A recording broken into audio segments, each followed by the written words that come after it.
Hello दोस्तों, आप सभी का अपने YouTube चैनल पे स्वागत है। तो आज अपने 6 फरवरी का जो थर्ड शिफ्ट है उसका एग्ज़ाम अपने करने जा रहे हैं। तो आपकी तैयारी अच्छी चल रही होगी। तो अपने अब टॉपिक को स्टार्ट करते हैं। चलिए फर्स्ट क्वेश्चन जो है अपने स्टार्ट करते हैं। देखिए पहला क्वेश्चन क्या है। ए एक काम को 15 दिन में पूरा कर सकता है। ए एक काम को 15 दिन में पूरा कर सकता है। ए ने अकेले कार्य स्टार्ट किया और 4 दिन किया। ठीक है। बी ने अकेले शेष कार्य को 18 दिन में किया। दोस्तों अब इसने देखो ए के साथ बी का कुछ नहीं दिया था, है ना। इसने शेष कार्य दिया हुआ है तो अपने इसकी एपी से वो काम मानेंगे तो इसका मान लो 15। ठीक है। इसका काम 15 माना तो ये 15 दिन में 15 लड्डू खाता है तो एक दिन में कितने खाता होगा, 1 लड्डू खाता होगा। अब ए ने 4 दिन तक काम किया। अब देखो ये नंबर लाइन देखो, ये लाइन अपने काम वाली बनाएंगे। ए ने यहाँ पर काम किया, कितने दिन काम किया, 4 दिन काम किया। और इसके बाद कौन आ गया, बी आ गया। ए हट गया, शेष कार्य को किसने किया है, बी ने किया। देखो कितने दिन में, 18 दिन में। ठीक है ना। यहाँ देखो ये 4 दिन में कितना काम कर देगा, डेली का 1 लड्डू खाता है तो 4 दिन में 4 लड्डू खा जाएगा। तो बी के लिए कितना काम बचेगा, देखो 15 काम था टोटल, कितना बचेगा, यहाँ पर 11 बचेगा। 11 और 4 15 हो जाती है ना टोटल। ये 18 दिन में कर रहा है ये शेष कार्य को। जो 18 लड्डू बच्चे हैं, सॉरी 11 लड्डू बच्चे हैं, उनको 18 दिन में खा रहा है। इसका मतलब देखो टोटल वर्क अपॉन क्या आता है, अगर टाइम है तो ये एफिशिएंसी निकल जाती है। तो बताओ टोटल वर्क कितना बचे आपके पास, ये वर्क है नीचे वाला 11। अब टाइम क्या है तो ये क्या आ गई इसकी 11/18 एफिशिएंसी आ गई। किसकी, ये देखो बी की आ गई है। इसका मतलब 11/18 एफिशिएंसी आ गई किसकी, बी की। अब आपको पूछा है ए और बी मिलकर कितने दिन में करेंगे, किस काम को करना है, पूरे 15 काम को। तो 1 और 11/18 को जोड़ लो। ठीक है ना। जब भी एक में कुछ जोड़ना हो तो इनको डायरेक्ट जोड़ दिया करो। तो कितने हो जाएंगे 29, और नीचे 18 है वो यहाँ ऊपर चला जाएगा। ठीक है। अब इसको गुणा करो, 15 एकम 15, 15 8 120, ये 7, ये 270। तो 270 को 29 से डिवाइड करेंगे कितना आएगा, 29 में कितने होते हैं 261। ठीक है। तो ये 9 बच गया, ऊपर कितना आ गया नीचे 9 से 9/29। ठीक है दोस्तों। अब इसका आप दूसरा तरीका भी कर सकते हो। इसको कैसे कर सकते हो, देखो ए 15 दिन में कोई काम कंप्लीट करता है तो इसने 4 दिन काम किया, तो बचा काम अगर ए करता तो कितने दिन में करता, आप बोलते कि सर ये 11 दिन में करता। लेकिन वही बचा हुआ काम कौन कर रहा है, बी, ये 18 दिन में कर रहा है। देखो ये शेष काम है इसलिए इनसे आप ये निकाल सकते हो टोटल काम कितना, 11 × 18। यहाँ से इसको 11 से काटोगे ये 18 आ गया, ये कितना आ गया 11। ये इनकी एफिशिएंसी आ गई, लेकिन टोटल काम तो आपने यही माना था, यहाँ पर ही मानना पड़ेगा। इसका मतलब ए की एफिशिएंसी, ये अंदर वाली एफिशिएंसी कितनी है 18, ये एफिशिएंसी रख लो। टोटल वर्क निकालना है तो आप क्या लिख सकते हो, इनका गुणा यहाँ पे लिखते हैं अपने, यही करते हैं ना अपने, इस प्रकार बताया था ना मैंने। ये किसकी है, बी की, तो ये आ गई बी की। ये देखो 15 × 18 को गुणा करो कितना आएगा 270, और डिवाइड किससे करोगे, ए और बी की एफिशिएंसी कितनी है 29 बन गई। तो यही चीज़ बन गई है वापिस। इस प्रकार भी आप इस क्वेश्चन को कर सकते हैं। चलिए नेक्स्ट, प्रथम 5 प्राकृतिक संख्याओं के घन के औसत और प्रथम 5 प्राकृतिक संख्याओं के वर्ग के औसत के मध्य का अंतर ज्ञात करें। दोस्तों अगर आपको प्रथम n प्राकृत संख्याओं का योग पूछे तो आपके पास फॉर्मूला होता है क्या, n × n+1/2। इस पूरे का क्या होता है दोस्तों, होल स्क्वायर होता है। ठीक है। जब इसका आपको एवरेज पूछे आपको तो घन का, ये घन वाला है ना, तो घन के एवरेज में आपके पास फॉर्मूला हो जाएगा n × n+1 का होल स्क्वायर अपॉन क्या आ जाएगा 4। ये n पे स्क्वायर नहीं है अब। और यहाँ पर इसका क्या होगा वर्ग वाले का, इसका होता है n+1 और 2n+1 बाई क्या होता है 6 होता है। ठीक है ना। अगर यहाँ पे योग का पूछा होता तो n होता है, यहाँ पे n × n+1 × 2n+1 बाई 6 होता है। लेकिन आपको अंतर पूछा है, यहाँ से निकाल दो कितने की, 5 का ये है 5 का ये है, तो 5 यहाँ आ गया इंटू 5 और 1 6, 6 का स्क्वायर 36 बटे कितना 4। यहाँ पे 5 और 1 6, 5 दूआ 10 और 1 11 बटे 6, 6 से 6 कैंसिल, 4 नियम 36, 9 5 45, 45 में से 11 गए 34, तो 44 इसका क्या आ गया आंसर, 34 सॉरी। ठीक है। चलिए नेक्स्ट, 2 ट्रेनें एक ही समय मुंबई और दिल्ली से प्रस्थान करती है। देखो ये मुंबई मान लो और ये दिल्ली मान लो। एक ट्रेन यहाँ से यहाँ जा रही है एक ट्रेन यहाँ से यहाँ आ रही है। तो टोटल दूरी देखो, कुछ इसने कर दी और कुछ इसने कर दी, टोटल तो ये बन गई ना पूरी दूरी। तो अब आपको क्या पूछा है, ये 15 की स्पीड और 26 की स्पीड से एक दूसरे की ओर जा रही है। एक की चाल है 15 और एक की चाल कितनी है 26। ये है स्पीड का रेशियो। अब देखो दोनों एक ही समय चलती है, देखो दोनों ट्रेनें एक ही समय, इसका मतलब आपको ये याद होना चाहिए दोस्त, D बराबर ST। टाइम कांस्टेंट है दोनों के लिए, दोनों सेम टाइम चलिए, सेम टाइम तक चलिए, तो आपको टाइम कांस्टेंट है। तो D और S का रेशियो क्या होगा, सेम, मतलब डिस्टेंस का रेशियो भी क्या होगा, जो स्पीड का रेशियो है। तो 15 अनुपात कितना हो गया, 26 हो गया। ये भी ठीक है ना, ये कटता नहीं है, तो नहीं तो काट लेती अपनी। जब भी मिलती है तो पता चलता है कि एक ट्रेन ने दूसरी ट्रेन से 99 किलोमीटर अधिक चला है। अब देखो ये दूरी है, ये कितना अधिक चला है इससे, आप बोलोगे सर 5 और 6 11 किलोमीटर अधिक चला है रेशियो में, लेकिन रियल में कितना चला है 99 किलोमीटर। एक की वैल्यू कितनी आएगी 9। आपको क्या पूछा है, दोनों स्टेशनों के बीच दूरी बताओ। ये अगर 15 चला है तो ये कितनी चला होगा 26, तभी तो पूरी बनेगी ना ये। तो टोटल कितनी बन जाएगी 41। तो आपको 41 पूछी है, 41 कितनी आ जाएगी 41 इंटू 9, 9 एकम 9 इकाई अंक से आ गया आंसर आपका 3 नंबर। आगे गुणा भी कर सकते हो, सिंपल है। नेक्स्ट क्या है, P और Q के तीसरे समानुपाती। देखो दोस्तों P Q और तीसरा समानुपाती मान लिया X। तो यहाँ से आपको निकालना आता होगा क्या होता है, X की वैल्यू आएगी Q स्क्वायर अपॉन P, ठीक है ना। वैसे ये होता है P अनुपात Q समानुपात Q अनुपात X, इन दोनों का गुणा होता है, इन दोनों का गुणा होता है ना, इससे ये निकल जाता है X की वैल्यू। तो आपको तीसरा समानुपाती मतलब X की वैल्यू ये आ गई, और इसके पी क्यू आर के चौथे समानुपाती, पी क्यू आर का चौथा समानुपाती मान लो y है, तो p इंटू वाई बराबर क्या होता है q इंटू आर। यहाँ से y की वैल्यू, चौथा समानुपाती पूछा है ना, तो p इसके बटा में आ जाता है। अब इसका q इंटू आर बटे क्या आ जाएगा p आ जाएगा। इनका अनुपात दे रखा है 5/6। यहाँ से देखो एक q से एक q कट गया, यहाँ पे q बच गया, यहाँ p से p कट गया, तो ऊपर q और नीचे r, इसका मतलब q और r का अनुपात आ गया 5/6। तो ये 5/6 का ये रहा, ठीक है दोस्तों, यही आपको पूछा है। चलिए नेक्स्ट पे क्या है, 500 मीटर लंबी एक वृत्ताकार दौड़ है दोस्तों, ये वृत्त वाला है। इसमें आपको बस एक ही चीज ध्यान रखनी होती है, सेम डायरेक्शन में जा रहे हैं या विपरीत में जा रहे हैं, ए है एक बी है। एक ही बिंदु से क्रमशः 4 मीटर और 5 मीटर प्रति सेकंड की चाल से दौड़ना शुरू करते हैं। एक ही दिशा में दौड़ते हुए प्रारंभिक बिंदु पर पहली बार कितनी देर बाद मिलेंगे। देखो एक ही समय चले हैं, तो D बराबर ST, इसका मतलब टाइम सेम है, तो डिस्टेंस का रेशियो और स्पीड का रेशियो क्या होगा, सेम होगा ना। वैसे भी आपको पूरे चक्कर की क्या दी हुई है 500 मीटर दिया हुआ है टोटल डिस्टेंस, और नीचे क्या आएगा टाइम निकालना है, तो रिलेटिव स्पीड आएगी। तो रिलेटिव स्पीड कितनी निकलेगी दोस्तों, जब एक ही डायरेक्शन में जा रहे हैं तो इनकी स्पीड माइनस हो जाती है। तो 4 और 5 का डिफरेंस कितना आएगा 1 मीटर प्रति सेकंड। इसको डिवाइड करेंगे तो 500 सेकंड आ गया। तो यही आपको पूछा था, ये आंसर आ गया आपका। चलिए नेक्स्ट पे, ए ने 5 रुपये में 2 आम। देखो आपको मैंने ये तरीका बताया था, कोई वस्तु है ये आर्टिकल, यहाँ पे रुपीज, यहाँ पे 2 आम खरीदे हैं कितने रुपए में 5 रुपये में, और आपने 3 आम खरीदे कितने रुपए में 5 रुपये में।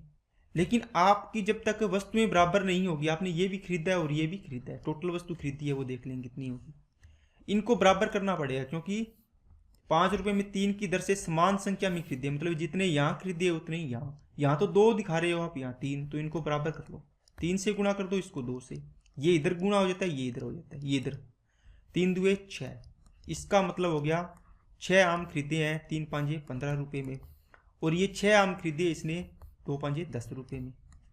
तो टोटल कितने आम खरीदे आपने 12 आम, कितने रुपए में 25 रुपये में। तो आपको पूछा है कि 1 दर्जन आम, तो आपको एक दर्जन बनी हुई है 12 आम, 12 आम को बेचने के लिए 20% का लाभ लेना है। तो रुपये आइए, रुपये पर 20% का लाभ ले लो आप, कितने में 25 इंटू 120/100। यहाँ से इसको काटोगे तो कितना आ गया 0, और ये आ गया 12 15 300/10, तो मतलब 30 रुपये आ गए इसका आंसर। तो 12 आम कितने में आएगा 30 रुपये में आ जाएगा। ठीक है दोस्तों, अगर आप इसको दूसरे तरीके से करना चाहो कि सर ये तरीका भी बता दो, 5 रुपये में 2 की दर से, और 5 रुपये में कितने की दर से 3 की दर से, सॉरी, यहाँ से आपको टोटल बन जाएगा कितना 2 3 5 15 और 5 दूनी 10, तो 25/3 दूआ 6, 25/6 आ गया। इसका मतलब ये 2 आम की वैल्यू है दोस्तों। 2 आम खरीदे आपने, कितने खरीदने हैं? देखो 1 आम इसमें खरीदा इस रेट से और 1 ये हो गया, क्योंकि इनके गुणा में 1 आम है, 1 आम की वैल्यू है ये, ठीक है ना। 1 और 1 कितने हो गया? 2। तो आपको कितने खरीदने हैं? 1 दर्जन, इसका मतलब 12। तो इसको 6 से गुणा कर दो, तो इधर भी 6 से कर दो, तो यहाँ 12 आम हो गए हैं। ये 6 से 6 कट गया, मतलब 25 रुपये में हो गया ना। तो 12 आम की आपका क्रय मूल्य आ गया 25 रुपये। आपको विक्रय मूल्य निकालना है तो 120/100 कर देंगे, क्यों? 20% लाभ निकालना है इसका। आपको यहाँ से गुणा करेंगे, ये चीज़ सेम आ गई, देखो ये रही, ठीक है ना। इस प्रकार भी कर सकते हो, यहाँ भी 30 रुपये आ जाएगा। चलिए नेक्स्ट पे, एक रेफ्रिजरेटर को 28,448 रुपये में बेचने से 12% का लाभ होता है। इसका मतलब ये कितने परसेंट की वैल्यू है? 112% की। यदि लाभ को घटाकर 8% कर दिया जाए तो रेफ्रिजरेटर का नया विक्रय मूल्य क्या होगा?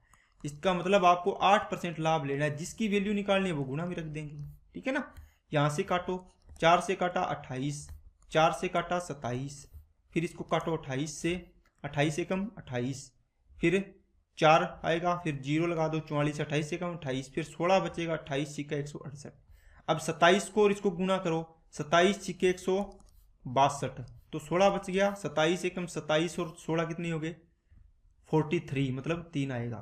तो बताओ, 2 इकाई अंक ये है, लेकिन इसमें 3 आ रहा है, तो ये आंसर हो गया। आगे करना ही नहीं पड़ेगा आपको, ठीक है ना। इस प्रकार आपको कैलकुलेशन कम करनी है।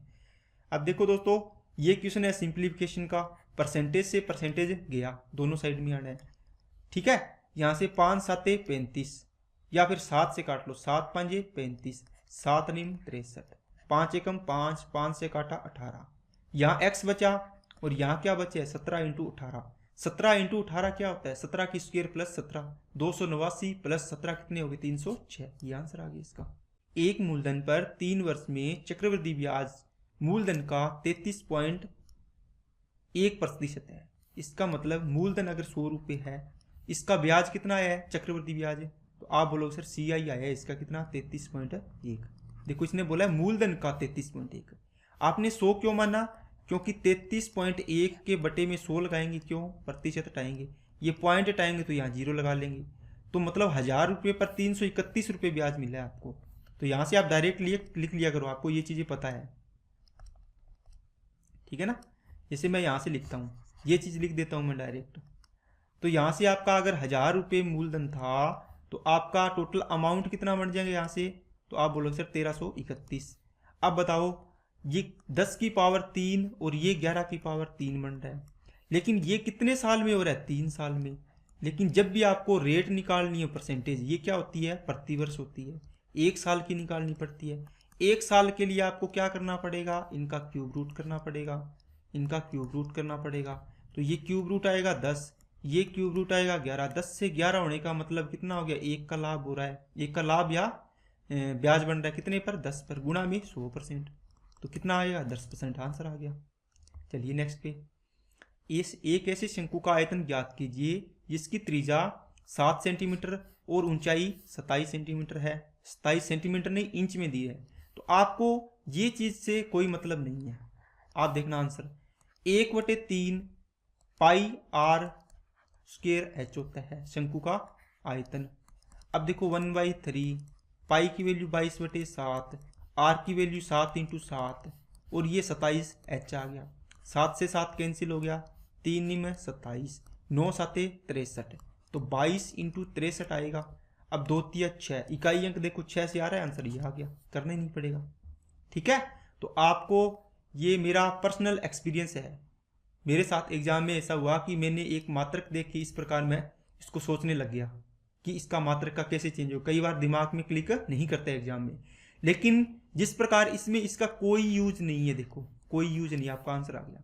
ये चीज़ आपको स्पेशल ध्यान रखनी है, कभी भी एक बार इसका आंसर निकाल के देख लेना, क्या पता इनसे ही आंसर आ जाए। ये देखो आंसर आ गया, ठीक है ना, तो ये ध्यान रखनी है आपको। चलिए नेक्स्ट क्वेश्चन है, 50 और 80 के बीच कितनी अभाज्य संख्याएं होती हैं? दोस्तों आपको पूछे है प्राइम नंबर कितने होते हैं, प्राइम नंबर क्या होते हैं आपको पता है सब, ठीक है। इसमें देखो 50 और 80 के बीच में पूछा है, तो आपको एक कोड याद रखना है, 44 22 322 321। ये एक मोबाइल नंबर है, आपको याद रखना है, ठीक है। जैसे मान लो ये आपकी गर्लफ्रेंड का मोबाइल नंबर है, तो आपको इसको रट लेना है, घोट के पी जाना है। अब देखो इसको समझना है बस क्या, कि यहाँ से देखो ये हो गया 1 से 10 तक, 10 तक, ये 11 से 20 तक, और ये 21 से 30 तक, ये यहाँ से 31 से 40 तक, फिर ये 50 तक, ये 60 तक, ये 70, ये 80 तक, ये 90 और ये 100 तक। आपको पूछा 50 से 80 वाली, तो 50 से 80 वाली बताओ कौन सी आएगी? 50 और 80 के बीच में, तो देखो 50 और 80 के बीच में ये आएंगे, तीनों आएंगे कि नहीं आएंगे? 2 और 2 4 और 3 7, तो यहाँ से आप डायरेक्ट इसको काउंट कर सकते हो, तो इसका आंसर आ जाएगा 7। ठीक है, ये 41 से 50 है, ये 51 से 60 है, ये 61 से 70 ये है आपको, ठीक है ना। इस प्रकार आपको ध्यान रखना है इसको। चलिए नेक्स्ट पे, नहीं तो आप वैसे काउंटिंग करते रहोगे, टाइम लगता रहेगा। एक बाइक सवार 60 किलोमीटर प्रति घंटा की चाल से एक निश्चित दूरी तय करता है और 80 किलोमीटर प्रति घंटा की चाल से वापस लौटता है, उसकी औसत चाल ज्ञात करो।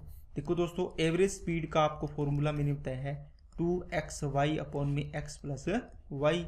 क्या आएगा?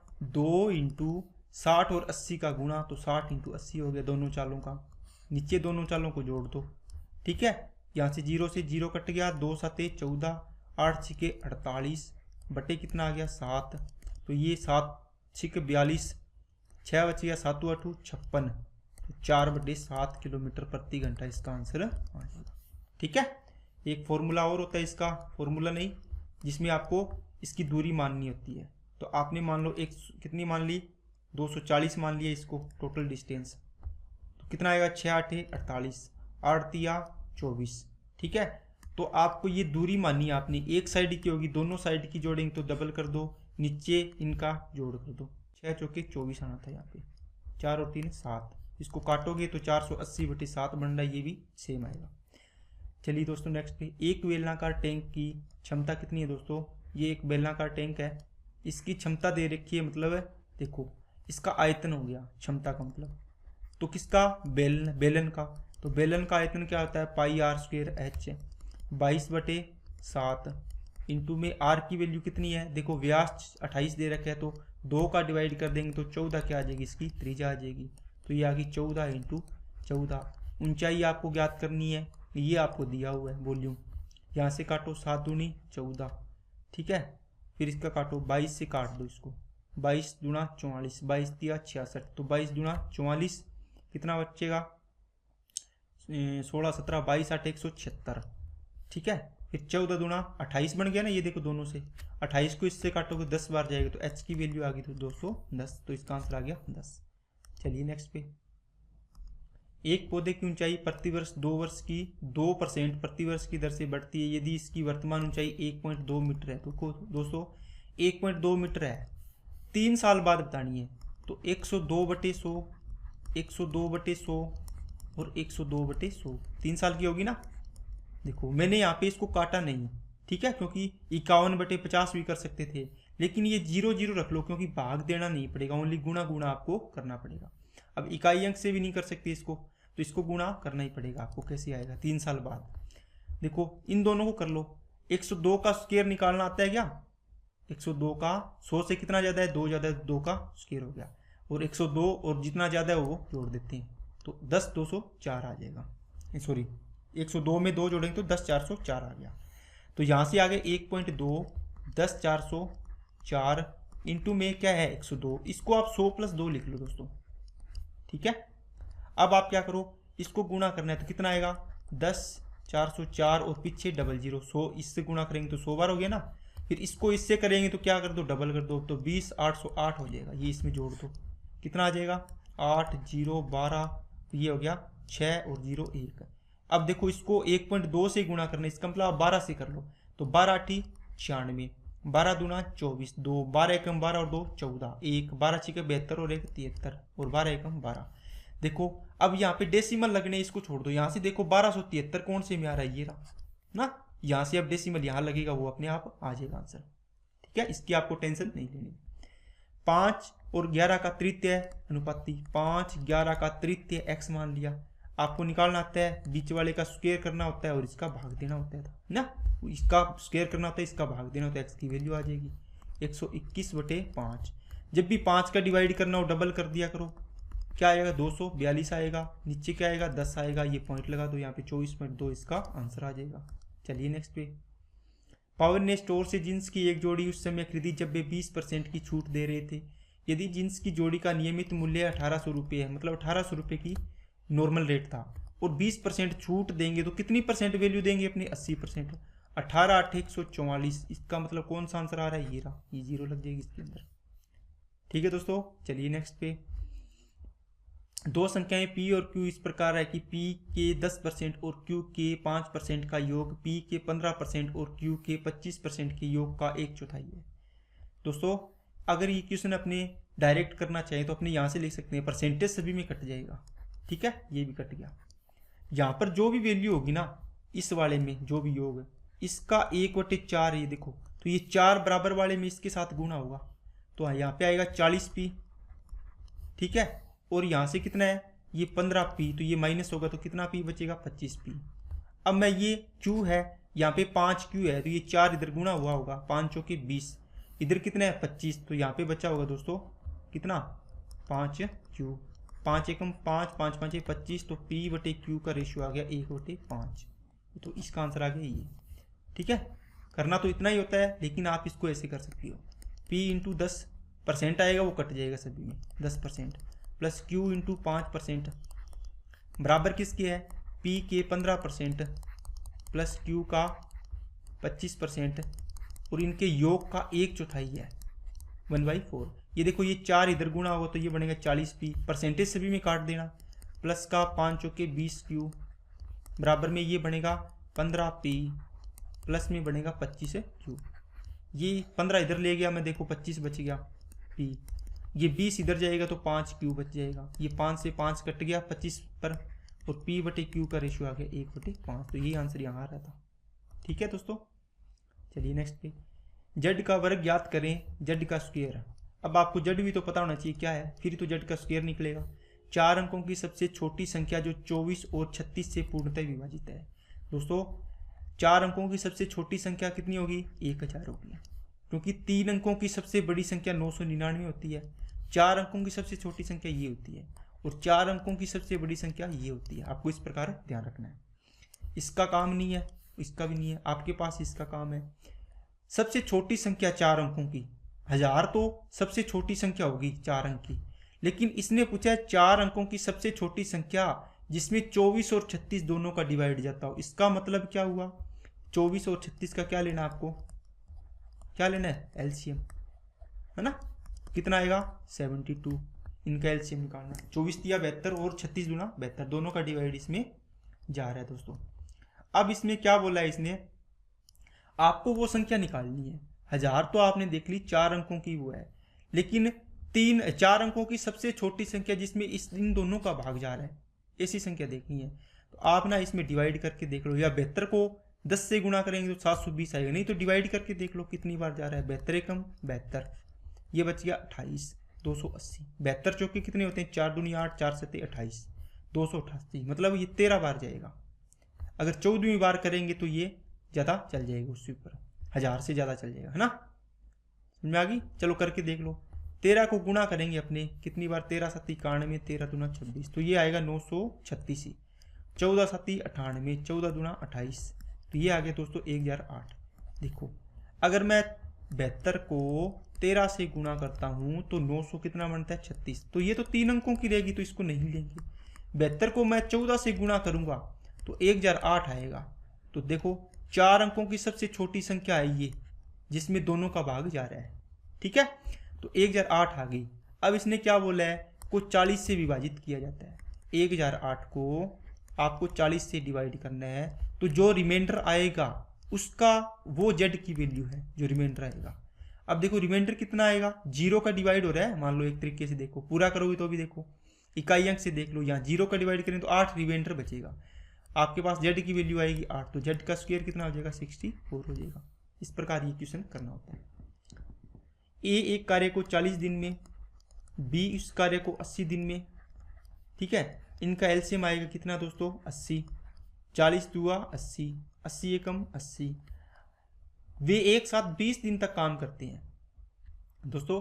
20 दिन तक काम करेंगे तो देखो डेली कितना काम करते हैं 3 यूनिट करते हैं। 20 दिन तक काम करेंगे तो कितना काम कर देंगे 60 काम कर देंगे।